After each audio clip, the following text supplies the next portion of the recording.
waxaan idinku salaamahayaa salaamta islaamka. assalaamu calaykum waraxmatullaahi wabarakaatuh.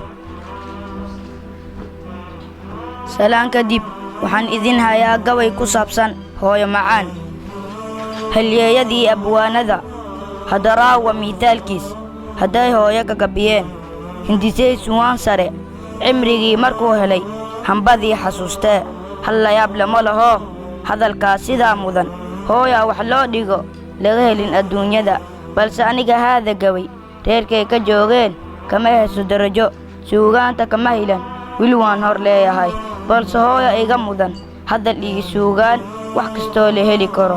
hooyoy waxaad tahay harkii aan ku nastayoo iga hoosaysa qorax kulul. hooyoy waxaad tahay tii aan dhex hurdayoo marna aan yakahsanin. hooyoy waxaad tahay hambadii macaaneed marna aan hilmaamayn. hooyoy waxaad tahay tii hurtay naftoo idil haweenkaad ifoolatay. hooyoy waxaad tahay haweenkii midaan hurdin haddii jeer yeegtoo ii hurtay baraaxada. hooyoy waxaad tahay harta kulul midaan harsan hawsheena aaweyn. hooyoy waxaad tahay tii igu hawgoogatay markay hubka ridaayeen hoobiyihii jiimkiyo haddankii dagaalada. markay dadku huleeleen adigagama haadine hab inaan dhisiisaa hadweyga ila martay.